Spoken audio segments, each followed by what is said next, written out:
Graça e paz, amados e diletos irmãos. Aqui quem vos fala, presbítero Gregório, na oração do anoitecer. Este é o 20º áudio referente à campanha da cura interior, da cura da alma. Convido vocês, amados irmãos, a orar comigo, a entrar na presença do Altíssimo, a buscar o Senhor onipotente, o Senhor onisciente. Eu estarei falando um pouco mais sobre o Getsemane. Pela manhã, o pedacinho do Maná dos Céus, eu falei sobre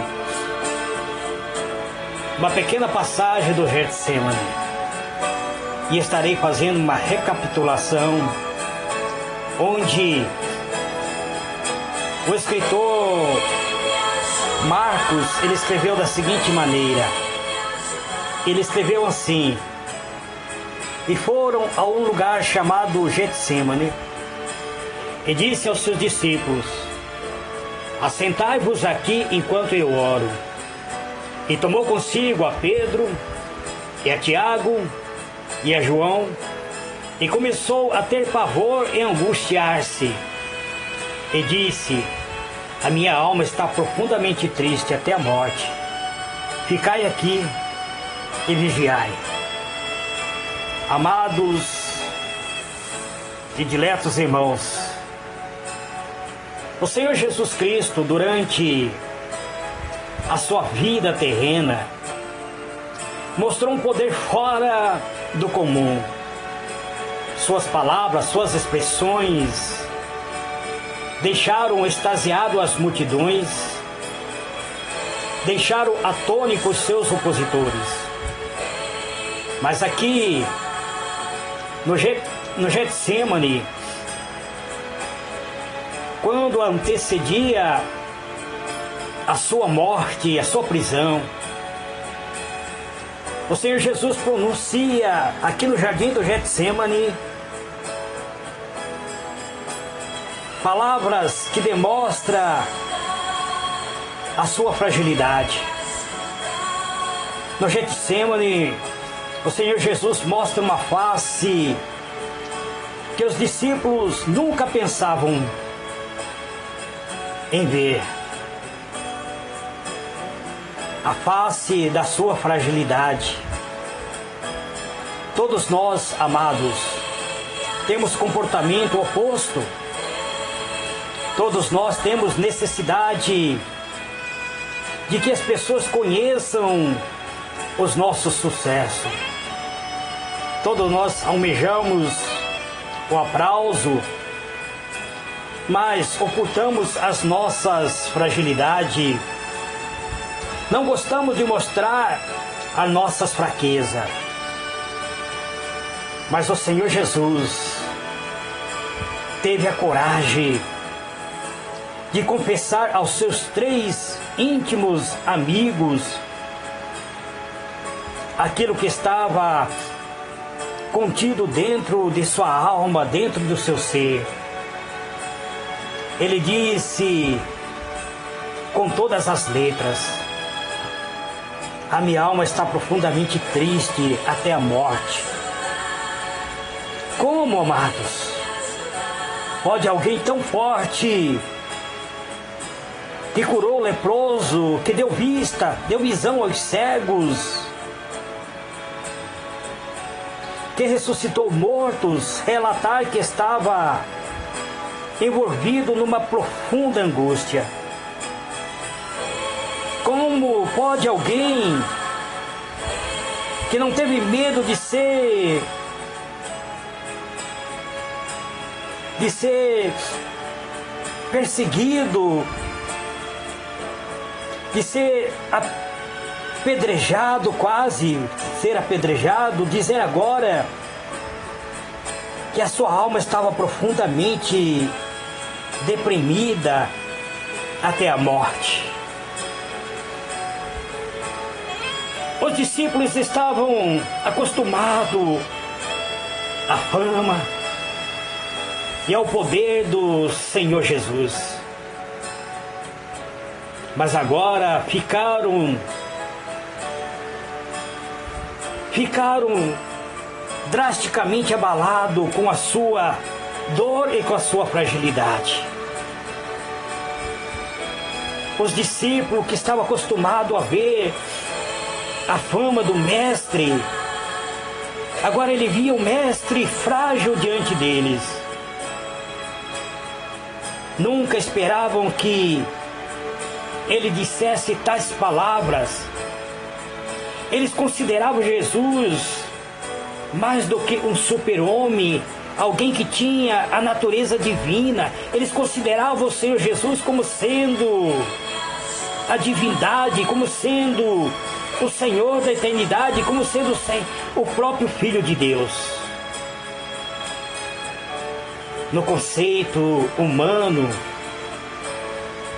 Deus não sofre, Deus não tem medo, Deus não sente dor, Deus não sente ansiedade, e muito menos Deus se desespera. Deus, no conceito do ser humano, está acima dos sentimentos que perturbam a humanidade. Contudo, aparece na Galileia alguém que proclama com toda a letra ser o próprio Filho de Deus, e que tanto ele como o seu pai têm emoções. Amados, os discípulos provavelmente ficaram preocupados.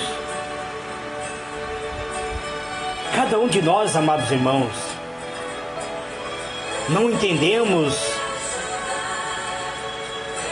entendemos aquilo que há dentro do ser humano em particular. O pensamento de Jesus revolucionou os pensamentos daqueles galileus, tanto dos galileus quanto dos judeus, que adoravam um Deus inatingível, a um Deus que era acima de todas as coisas. Agora aparece o próprio Filho de Deus dizendo que sentia pavor, que sentia angústia em sua alma. Os discípulos também tiveram os seus pensamentos, talvez os seus paradigmas religiosos rompidas. Eles não conseguiam entender que aquele que considerava o próprio Filho de Deus, aquele que estava revestido de uma natureza semelhante a Deus, agora demonstrava a sua natureza humana, que ele era um homem com a mesma fragilidade de todos os homens. Os discípulos não tinham consciência de que o Senhor Jesus seria condenado, que seria ferido, que seria crucificado, não como o Filho de Deus, mas como o Filho do homem. Todos os sofrimentos que Cristo passou foi como homem, um homem como qualquer outro. Os açoites, os escarros, os espinhos, os cravos da cruz penetraram no corpo físico, no corpo humano. O Senhor Jesus sentiu as dores como qualquer ser humano sentiria se passasse pelo mesmo sofrimento. Durante anos, aqueles jovens galileus contemplaram o maior espetáculo da terra. Por 3 anos e 6 meses viveram com pessoas que o protegeu, que o consolou, que cuidou de cada um deles. Andaram com pessoas com poderes sobrenaturais. Um dia, uma viúva da cidade de Naim perdeu seu único filho. Ela estava chorando, inconsolada, seguido por um cortejo fúnebre, por uma multidão que seguia para sepultar seu filho. O Senhor Jesus olhou para as suas lágrimas e ficou profundamente sensibilizada com a dor daquela mulher, com a solidão daquela mulher. Então, sem que ela soubesse quem ele era, parou e com a sua mão tocou naquele caixão. Ele tocou naquele caixão, tocou naquele jovem que estava morto, tocou no filho daquela viúva e o ressuscitou. As pessoas ficaram espantadas com o que ele fez. Nunca tinham ouvido falar de alguém que tivesse tal poder. Amados, os discípulos estavam agora andando com alguém que tinha um poder sobrenatural. Os discípulos estavam delirando de tanto ver o poder sobrenatural de Cristo. E escreveram sobre este milagre, narraram este milagre para que nós pudéssemos compreender. Nós sabemos, amados irmãos, até onde esses discípulos estavam impactados de fé, o que é que ocorreu na mente e no coração desse servo do Senhor. Agora, no Getsemane, ele vê Jesus. Jesus teve gesto inesperado.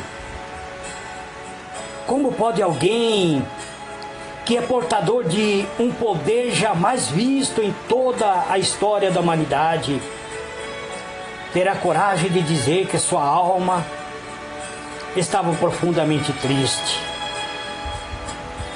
Como pode alguém que se colocou como Deus eterno e infinito precisar de apoio de amigos mortais? Como pode, amados? Que homem na história reuniu essas características? Que homem, amado! Os discípulos que antes viviam encantados com o poder de Cristo jamais pensaram que ele sofreria e precisaria de algo deles. Então, amado, de repente, o Senhor Jesus não apenas comentou que estava profundamente triste, mas que gostaria da companhia e da oração deles. Naquele momento, Jesus Cristo viveu na plenitude a arte da autoridade. Os discípulos estavam pasmados, não entenderam, nem suportaram a sinceridade do Senhor Jesus. Jesus não escondia seus sentimentos mais íntimos, enquanto nós, amados, muitos de nós representamos, somos impiedosos conosco mesmo. Parece que não podemos falhar, parece que não podemos ser frágil, parece que não podemos errar. Alguns jamais expõem os seus próprios sentimentos. Muitos de nós escondemos nossos próprios sentimentos dentro de nós. Escondemos da nossa esposa, do nosso cônjuge, escondemos dos nossos filhos, dos nossos amigos mais íntimos. Somos mistério para nossas próprias famílias. Mas aqui o Senhor Jesus mostra que a natureza do ser humano necessita de um amigo, necessita de um amparo, necessita da oração um do outro. Ele pediu que seus discípulos orassem com ele, que orasse por ele. Por isso, amados, ao compreender essas passagens, de que o próprio Jesus necessitava de alguém que fosse intercessor por ele, que intercedesse por ele, é que me tornei intercessor para interceder por vocês, amados e diletos irmãos. Presbítero Gregório é um intercessor, mas é uma pessoa normal, frágil, que necessita das vossas intercessões. Quantas vezes, após orar por vocês, amados, os problemas muitas vezes assolam minha vida, muitas vezes eu sinto uma tristeza profunda em minha alma, e muitas vezes eu busco alguém que ore por mim. Muitas vezes eu necessito do amparo de cada um de vós. Vamos à oração. Eterno e soberano Deus, em o nome do Senhor Jesus, Pai amado, eis-me aqui, na oração do anoitecer, Pai, orando, buscando a Tua face, buscando a Tua justiça, o Teu poder, buscando a Tua misericórdia, Pai. O Senhor que é Deus soberano, Deus magnânimo, Deus eterno, Criador dos céus e da terra, o Deus único, um Deus que estende a Tua mão santa, a Tua mão de benevolência para nos abençoar, para nos redimir, para nos purificar. Eis-me aqui, Pai, diante da Tua presença, neste momento de oração, buscando, Senhor, o Teu favor, a Tua graça, a Tua misericórdia, Pai. Quero apresentar, meu Deus, a cada irmão, Pai. Ó meu Deus, Pai amado, este é o 20º áudio de oração, que eu oro, Senhor, pedindo, Senhor, a cura, a libertação da alma, a cura interior, Pai. Estarei encerrando esta campanha na sexta-feira. Ficarei 2 dias, Senhor, sem gravar nem um pedacinho do Maná dos Céus e nem a oração do anoitecer. Estarei me preparando para uma nova campanha. Eu sei, Senhor, que o Senhor estará tocando em minha alma, no meu espírito, no meu coração, aquilo que eu devo fazer. Mas eu quero, meu Deus, nesse dia chamado hoje, Pai,